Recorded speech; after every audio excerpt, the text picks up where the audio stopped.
نستعينه ونستغفره ونعوذ بالله من شرور أنفسنا ومن سيئات أعمالنا من يهده الله فلا مضل له ومن يضلله فلا هادي له ونشهد أن لا إله إلا الله وحده لا شريك له ونشهد أن محمدًا عبده ورسوله أما بعد فإن خير الحديث كتاب الله وخير الهدي هدي محمد صلى الله عليه وسلم وشر الأمور محدثاتها وكل محدثة بدعة وكل بدعة ضلالة وكل ضلالة في النار يا أيها الذين آمنوا اتقوا الله حق تقاته ولا تموتن إلا وأنتم مسلمون يا أيها الذين آمنوا اتقوا الله وقولوا قولا سديدا يصلح لكم أعمالكم ويغفر لكم ذنوبكم ومن يطع الله ورسوله فقد فاز فوزا عظيما يا أيها الناس اتقوا ربكم الذي خلقكم من نفس واحدة وخلق منها زوجها وبث منهما رجالا كثيرا ونساء واتقوا الله الذي تساءلون به والأرحام إن الله كان عليكم رقيبا اللهم صل على محمد وعلى آل محمد كما صليت على إبراهيم وعلى آل إبراهيم إنك حميد مجيد اللهم بارك على محمد وعلى آل محمد كما باركت على إبراهيم وعلى آل إبراهيم انک حمید مجید۔ نہایت ہی قابل احترام محترم عزیز بھائیوں، دوستوں اور بزرگوں، سیدنا ابو ہریرہ رضی اللہ تعالیٰ عنہ سے ایک روایت ہے کہ رسول اللہ صلی اللہ علیہ وسلم کے پاس ایک قبیلے کے دو شخص ایک ہی ساتھ مسلمان ہوئے، دوست تھے، برابر آئے اور مسلمان ہو گئے۔ تو ان میں سے ایک شخص جہاد فی سبیل اللہ میں لڑتے ہوئے شہید ہو گئے، اور ایک شخص نے ان سے 1 سال بعد وفات پائی، طبعی موت مرے۔ سیدنا طلحہ رضی اللہ تعالیٰ عنہ فرماتے ہیں کہ میں نے خواب میں دیکھا کہ جو شخص 1 سال بعد فوت ہوا ہے وہ جنت میں پہلے داخل ہوا شہید سے۔ تو کہتے ہیں کہ میں رسول اللہ صلی اللہ علیہ وسلم کے پاس گیا، مجھے بڑا تعجب ہوا کہ شہید کا تو بہت بڑا رتبہ ہے، اتنے فضائل حدیث میں آئے ہیں، تو جو 1 سال پہلے شہادت کا رتبہ پا گیا تو وہ جنت میں بعد میں جا رہا ہے، اور جو بعد میں طبعی موت مرا ہے وہ جنت میں پہلے جا رہا ہے، تو کیا ماجرا ہے؟ تو رسول اللہ صلی اللہ علیہ وسلم نے اس کا جواب دیا کہ آپ نے فرمایا کہ جس شخص کا بعد میں انتقال ہوا، کیا آپ نہیں دیکھتے کہ انہوں نے سال میں نمازیں کتنی زیادہ پڑھ لی ہیں اس کی نسبت جو پہلے فوت ہوئے؟ کیا آپ نے نہیں دیکھا کہ انہوں نے رمضان کے روزے زیادہ رکھ لیے، انہوں نے تسبیحات زیادہ کر لی، تہجد زیادہ پڑھ لی؟ اللہ نے ان کو ایک موقع عطا کیا کہ وہ نیکیوں میں ان سے اور زیادہ بڑھ گیا۔ اس حدیث سے ہمیں پتہ کیا چلتا ہے کہ یہ جو زندگی ہے نا، اللہ نے ہمیں مہلت دے رکھی ہے، یہ ایک بہت بڑا موقع ہے میرے اور آپ کے پاس کہ ہم اپنے رب کو راضی کر کے اعلیٰ درجات پا سکتے ہیں۔ کسی بزرگ کا قول ہے کہ میں اپنے سے بڑے کی عزت اس لیے زیادہ کرتا ہوں کہ اس کی نیکیاں مجھ سے زیادہ ہیں۔ اور میں اپنے سے چھوٹوں کا احترام اس لیے زیادہ کرتا ہوں کہ اس کے گناہ مجھ سے کم ہیں. جس کی عمر کم ہے اس کے گناہ بھی اتنے ہی کم ہیں، اور جس کی عمر زیادہ ہے اس کی نیکیاں بھی اتنی زیادہ ہیں. اگر ایک بندہ 1 سال کی مدت زیادہ پا کر شہید سے زیادہ بڑا درجہ پا سکتا ہے نیکیوں میں، تو میرے عزیز بھائیوں ہم اس موقع کو غنیمت جانیں. اللہ تعالیٰ کا بڑا کرم ہوا ہے، اور ہم کنوینسڈ ہیں، ہم اس بات پر آمادہ ہیں کہ ہم مسلمان ہیں، اللہ نے ہماری بخشش کرنی ہے انشاءاللہ. تو میرا ہر آنے والا دن اس بات کی طرف بڑھ رہا ہو کہ میں نیکیاں زیادہ کرتا چلا جا رہا ہوں اور گناہ مجھ سے کم ہوتے چلے جا رہے ہیں. ہر دن آج کی نسبت گناہ کم ہو، ہر دن آج کی نسبت گناہ کم ہو، اگلا دن اس سے زیادہ اہم ہو کہ گناہ اور کم ہے اور کم ہے. ایک وقت ہے کہ ہم خود مطمئن ہو جائیں کہ میری زندگی میں گناہ بڑے تھوڑے رہ گئے، اور ہم اس بات پر خوش ہو جائیں کہ کل میری 3 نمازیں تھیں، آج میں نے 4 پڑھنی ہیں، آج میں نے 4 پڑھی ہیں، کل 5 پڑھوں گا. میں نے 5 نمازوں کی عادت ڈالی، اب میں تہجد کی کوشش کرتا ہوں، تہجد کا والا ہو گیا ہوں، میں اشراق کی کوشش کرتا ہوں. 5 نمازیں تہجد اشراق پڑھنے والا ہو گیا ہوں، اب میں قرآن پاک کی تلاوت زیادہ کروں گا. جو مسلمان اس پلاننگ، اس منصوبہ بندی کے ذریعے سے اپنے روزانہ کے دن گزارتا ہے نا، وہ مطمئن رہے انشاءاللہ اللہ تعالیٰ کے خصوصی فضل و کرم سے قیامت کے دن وہ مایوس نہیں کیا جائے گا. قیامت کے دن وہ اللہ کی بارگاہ میں بڑا پرسکون اور بڑا پر اطمینان ہو کے کھڑا ہوگا. ہم نے یقین مانیے چھوٹے چھوٹے امتحانوں کے اندر دیکھا ہے بچوں کو، جو بچے سارا سال پڑھتے ہیں نا اسکول کے اندر، کالج کے اندر، یونیورسٹی کے اندر، وہ روزانہ کا کام روزانہ کرنے والے بچے، جب امتحان ہو رہے ہوتے ہیں تو ان کے چہرے پر ایک بڑا اطمینان ہوتا ہے، ان کو فکر ہی کوئی نہیں ہوتی ہے کہ پیپر جیسا مرضی آ جائے، میں نے پورا سال محنت کی ہے، میں نکل جاؤں گا انشاءاللہ. اور جنہوں نے نہیں پڑھا ہوتا وہ امتحان والے دن پریشان کھڑے ہوتے ہیں کہ اب کیا ہوگا، کیسے سوال آئیں گے، پتہ نہیں میں کامیاب ہوتا ہوں کہ نہیں ہوتا ہوں. وہ امتحان چھوٹے ہیں.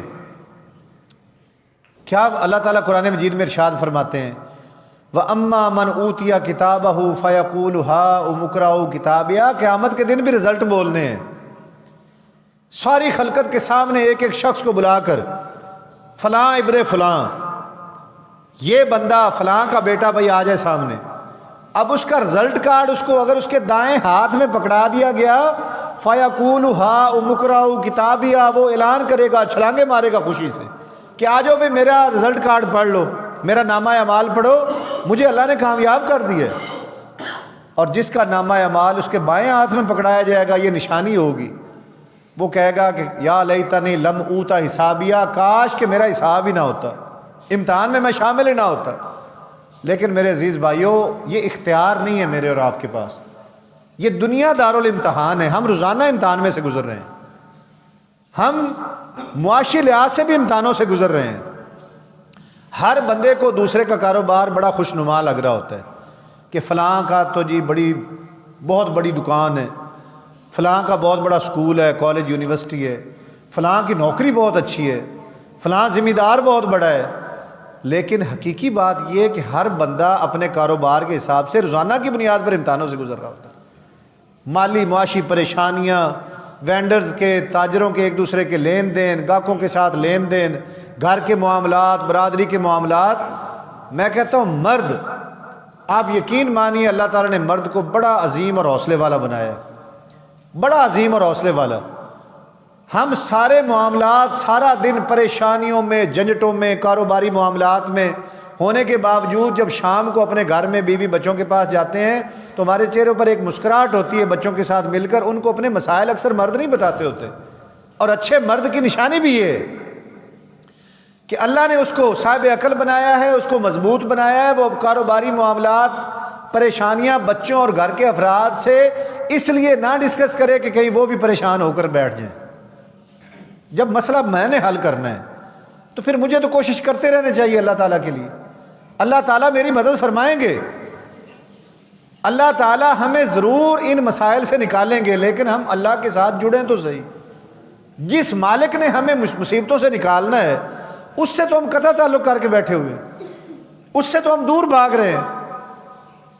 جہاں سے مسئلے حل ہونے ہیں، آپ کا کوئی دنیاوی بھی مسئلہ ہو تو جس بندے نے یا جس ذات نے آپ کا مسئلہ حل کرنا ہے آپ اس سے دور بھاگ رہے ہو، تو پھر مسئلہ حل کیسے ہوگا؟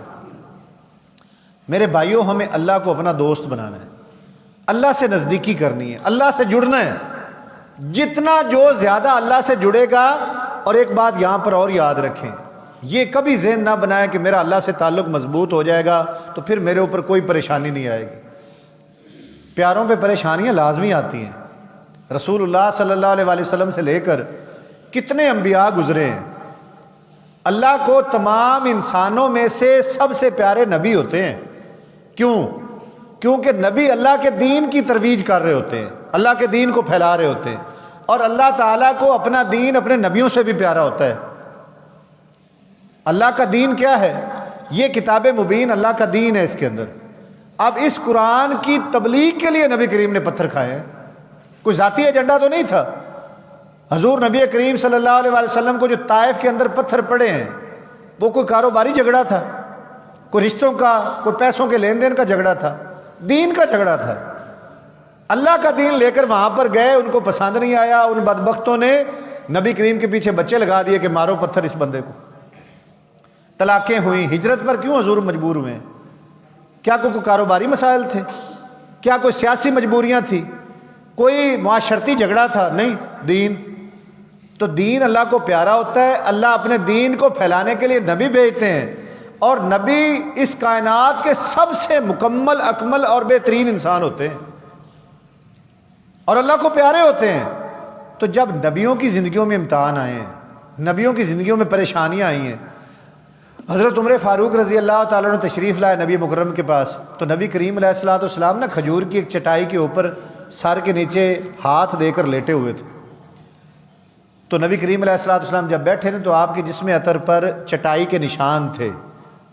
ہوتا ہے نا کہ آپ چارپائی پر بغیر چادر بچھائے لیٹ جائیں تو چارپائی کا جو وان ہوتا ہے اس کے نشان بازوں پر یا کندھے پر پڑ جاتے ہیں۔ تو حضرت عمر فاروق رضی اللہ تعالیٰ نے کہا، یا رسول اللہ، آپ کوئی اوپر بستر وغیرہ بچھا لیا کریں، دیکھیں آپ کے جسم پر کتنے گہرے وہ نشان ہیں۔ تو نبی کریم علیہ الصلوۃ والسلام نے فرمایا کہ جب سے یہ صورت نازل ہوئی ہے نا کہ یا ایھا المدثر قم فانذر، اے چادر اوڑھنے والے کھڑے ہو جائیں اور لوگوں کو ڈرائیں اللہ سے، میں نے نرم گرم بستر چھوڑ دیے۔ اب آرام میرے لیے ضروری نہیں ہے، میں آرام سے زیادہ سوچتا ہوں کہ اللہ نے یہ جو کام میرے ذمہ لگایا ہے میں اس کو نبھاؤں گا کیسے۔ میں تو کھڑا ہو گیا ہوں اللہ کے حکم سے، اور اللہ کے دین کی دعوت کا کام میں اب لے کر نکل پڑا ہوں۔ حضور زیادہ آرام دہ بستر نہیں بچھاتے تھے کہ کہیں گہری نیند میں مبتلا نہ ہو جاؤ۔ اللہ نے ہمیں کتنی نعمتوں سے نواز رکھا ہے بھائی، میٹرس ہیں، بیڈ بنے ہوئے ہیں، خوبصورت گدے ہیں، بہترین نظام، کمرے اپنے اپنے ہر کسی نے سیٹ کیے ہوئے ہیں۔ ہم سادی سی 5 وقت کی نماز نہیں پڑھ پا رہے، ہم بڑے خوبصورت ماحول میں اپنی دکان پر کاؤنٹر پر رکھ کر قرآن پاک کی تلاوت نہیں کر پا رہے، اس میں بھی اگر مسئلہ ہے ہم ہاتھوں کی انگلی پر تسبیحات نہیں کر پا رہے، کیا عذر پیش کریں گے اللہ کی بارگاہ میں؟ میں اپنے دفتر میں بیٹھ کر صاف ستھرا کام، اسکول کا کام ہے، اگر فارغ بیٹھا ہوں اور دن میں کوئی اللہ کو یاد ہی نہیں کر پاتا، تو اس سے بڑا بے وفا بھی انسان کوئی ہو سکتا ہے کہ اتنی نعمتوں سے نوازنے والے رب کو سارا دن ہم اپنے کاروبار کے لیے بھول جاتے ہیں۔ میرے عزیز بھائیوں، عذر کوئی نہیں ہے۔ پھر قیامت کے دن ہم اللہ کو گلہ نہیں دے سکتے کہ مالک آپ نے تو مجھے اتنی مصیبتوں میں رکھا تھا، تو ہم نے اللہ کے لیے کیا کیا ہے؟ اتنے سازگار حالات عبادت کے لیے آپ یقین مانیے دنیا میں نہیں ہے جتنے پاکستان کے اندر اللہ نے عبادت کے لیے حالات سازگار رکھے ہوئے۔ ہر مسلک اپنی مرضی کی مسجد بناتا ہے، ہر مسلک اپنی کتاب کی اپنے مسلک کے مطابق تبلیغ کر رہا ہوتا ہے۔ آپ دن کو رات کو نمازیں پڑھو، تسبیحات کرو، ذکر اذکار کرو، جو مرضی کرو، آپ کو روکنے والا کوئی نہیں ہے۔ آپ کئی ملکوں میں لاؤڈ سپیکر پر اذان نہیں پڑھ سکتے، کئی ممالک ایسے ہیں پابندی ہے، وہ کہتے ہیں انڈور اپنی مسجد کے اندر جو کام کرنا ہے کرو۔ کشمیر میں، فلسطین میں جو حالات ہوئے ہیں ہمارے سامنے ہیں، مسجدیں تک شہید کر دی گئی ہیں، لیکن وہ لوگ کھلے چٹیل میدان میں نمازیں پڑھ رہے ہیں۔ برف باری اوپر سے ہو رہی ہے، ٹھنڈی ہوائیں چل رہی ہیں، جمعے کے لیے کھڑے ہیں باہر۔ وہ ہمارے پاس اتنی سہولیات ہوتی ہیں لیکن کیا ہے؟ سستی، غفلت۔ تو اس سستی اور غفلت کو دور کرنا ہے میرے عزیز بھائیوں، ایک دوسرے کی مدد کر کے۔ پکڑ لیں بازو۔ میں ہر جمعے میں ایک ہی بات دہرا رہا ہوتا ہوں۔ پہلے جب میں پڑھ کر آیا کراچی سے تو کافی میں تیاری کیا کرتا تھا ایک ٹاپک پر، کئی احادیث آیات کہ لوگوں کو بے شمار آیات اور احادیث سنانی۔ میں نے یہ نوٹ کیا کہ ہم بھرپور تیاری کر کے آتے ہیں، 40 منٹ کی 30 منٹ کی تقریر جس میں 25 آیات 25 احادیث، کہ اگلا بندہ کہتا ہے کہ یار شیخ نے جمعہ پڑھایا اتنی احادیث بیان کی۔ میں کہتا ہوں کوالٹی کو کم کر دو، کوانٹٹی کو کم کر دو، کوالٹی بڑھا لو۔ ایک حدیث سنا دیں اور عہد کر لیں، میں خود بھی عہد کر لوں اور آپ سے بھی یہ وعدہ لے لوں کہ بھائی یہ جو حدیث مبارکہ آج ہم نے سنی ہے نا، اس پر عمل کرنا ہے ہم نے۔ اب یہ حدیث پاک پڑھی شہید کی اور نمازی کی۔ وہ نمازی شہید سے پہلے جنت میں جا رہا ہے، بھائی کیوں جا رہا ہے؟ کہ اس نے 1 سال عبادتیں زیادہ کر لی۔ آج میں یہ عہد کر کے مسجد سے نکلوں نا کہ انشاءاللہ میں نمازیں نہیں چھوڑوں گا، میں رمضان آئے گا، میرے مقدر میں اللہ نے رمضان کر دیا، میں روزے لازمی رکھوں گا۔ لوگ چھوٹے چھوٹے بہانے سے روزے چھوڑ دیتے ہیں۔ میں تسبیحات صبح و شام کے اذکار کروں گا، میں نے اپنے رب کو اپنا دوست بنا کے چھوڑنا ہے، اور مشکل نہیں ہے۔ آپ یقین مانیے میرے عزیز بھائیوں، مقامی M N A M P A, مقامی ڈی سی او ڈی پی او، یہ بڑے مشکل سے دوست بنتے ہیں۔ ایسا دوست کہ آپ کا نام ڈی پی او کو آتا ہو۔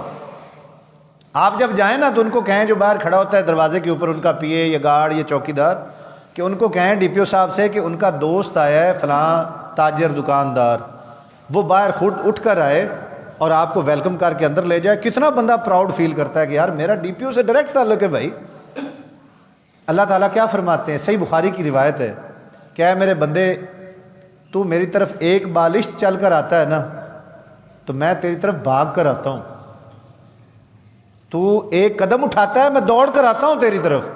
یہ کون کہہ رہا ہے؟ بادشاہوں کا بادشاہ۔ تو میرا ذکر دنیا میں انسانوں کے سامنے کرتا ہے، میں تیرا ذکر فرشتوں کی خوبصورت جماعت کے سامنے کرتا ہوں۔ تو مجھے یاد کرتا ہے نا نماز میں، کہتا ہے الحمدللہ رب العالمین، میں تیرا جواب دیتا ہوں اور کہتا ہوں حمدنی عبدی، میرے بندے نے میرے تعریف کی ہے۔ اللہ تو ہمیں نہیں بلا رہے، ہم بد نصیب لوگ اللہ کو روزانہ بلاتے ہیں۔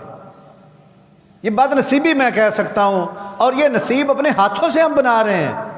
یہ میری تقدیر میں نہیں لکھا ہوا کہ میں نمازیں چھوڑ رہا ہوں، جی میری تقدیر میں لکھا ہوا تھا۔ یہ میری تقدیر میں نہیں لکھا ہوا میں قرآن پاک سے دور ہوا بیٹھا ہوں۔ ہم خود غفلت کے پہاڑ بن کر اللہ سے دور ہوئے جا رہے ہیں۔ اور جتنا کچھ اللہ نے عطا رکھا ہے نا، جتنا کچھ میرے اور آپ کے پاس موجود ہے، یقین مانیے جو کچھ ہم کر رہے ہیں اس کے قابل نہیں ہے۔ میری چھوٹی سی دکان ہے نا، جس میں کوئی 2-4 آئٹم بھی پڑی ہوئی ہیں، میں جو کچھ اللہ کے بارے میں رویہ اختیار کیے ہوئے ہوں، میں اس کے قابل نہیں ہوں۔ جو میرے رب نے عطا کیا ہوا ہے اس کے مطابق تو ہم سجدے سے ساری نہ اٹھائیں۔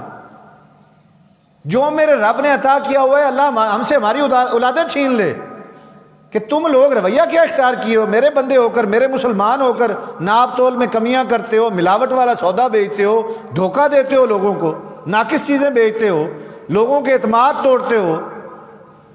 اگر ایسا کرو گے تو تمہارا کاروبار برباد کر دوں گا۔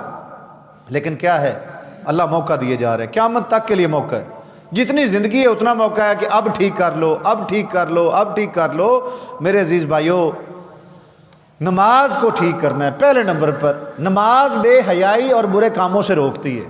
یہ آپ نے آیت پڑھی ہوگی، ان الصلاۃ تنہی عن الفحشاء والمنکر، کہ نماز بے حیائی اور منکرات، سارے منکرات سے روک لیتی ہے۔ لیکن نماز ہو، بے روح نہ ہو، صرف لفظوں کا ہیر پھیر نہ ہو، ریڈنگ نہ ہو نماز کی کہ میں نماز پڑھ رہا ہوں تو میں الفاظ ریڈ کیے جا رہا ہوں۔ سیدنا ابن مسعود رضی اللہ تعالیٰ عنہ کہتے ہیں کہ میں نے رسول اللہ صلی اللہ علیہ وسلم سے سوال کیا کہ اللہ تعالیٰ کو کون سا عمل سب سے زیادہ محبوب ہے؟ اب شریعت کے کتنے اعمال ہیں، میں نے سوال کیا کہ کون سا عمل اللہ کو محبوب ہے؟ آپ نے فرمایا وقت پر نماز پڑھنا، وقت پر، لیٹ کر کے نہیں، نماز کا وقت گنوا کر نہیں۔ میں نے کہا پھر کون سا عمل؟ نماز اگر وقت پر پڑھ لی ہے تو اس کے بعد کون سا عمل ہے جو اللہ کو زیادہ محبوب ہے؟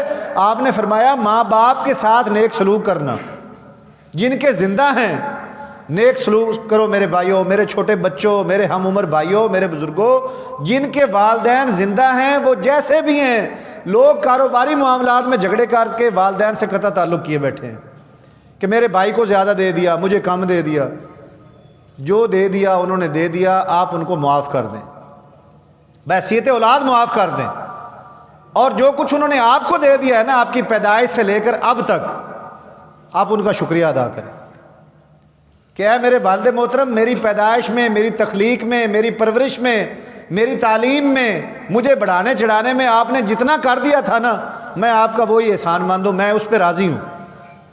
اور آپ کا کیا خیال ہے کہ آپ کو والدین دیں گے تو آپ کو رزق ملے گا، کہ والد کی وراثت میں سے پورا حصہ مل جائے تو پھر آپ ترقی کریں گے؟ بالکل نہیں، آپ کا حصہ تو رب نے لکھ رکھا ہے، وہ آپ کو ملنا ہے، کوئی روک نہیں سکتا۔ اور کب لکھا تھا؟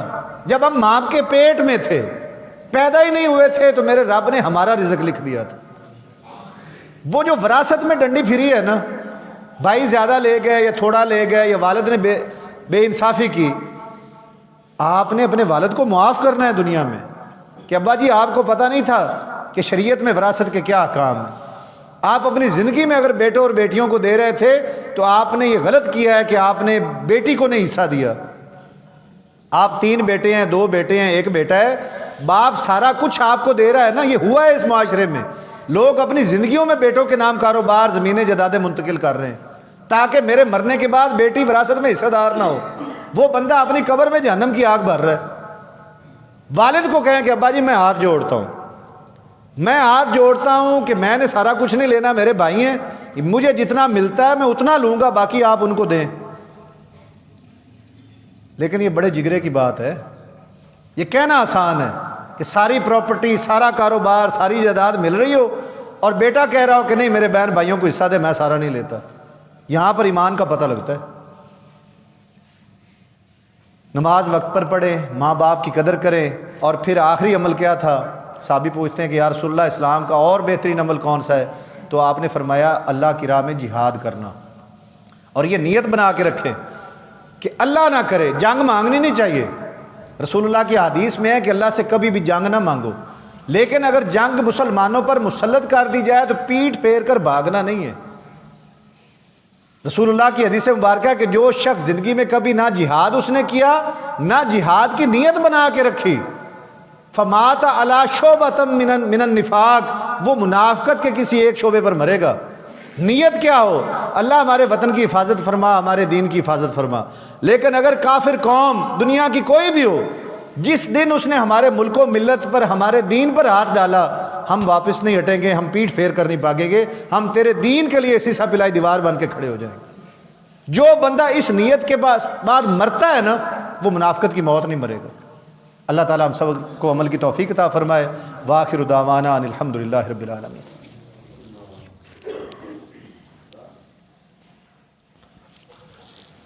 ان الحمد للہ نحمده ونستعینه ونستغفره ونعوذ باللہ من شرور انفسنا ومن سیئات اعمالنا من يهده اللہ فلا مضل له ومن يضلله فلا هادی له ونشهد ان لا الہ الا اللہ وحدہ لا شریک له ونشهد ان محمدا عبده ورسوله اما بعد فإن خیر الحدیث کتاب اللہ وخیر الہدی ہدی محمد صلی اللہ علیہ وسلم وشر الامور محدثاتها وکل محدثۃ بدعہ وکل بدعۃ ضلالۃ وکل ضلالۃ فی النار۔ سبحان ربک رب العزۃ عما یصفون وسلام علی المرسلین والحمد للہ رب العالمین۔ صف درست کریں بھائی۔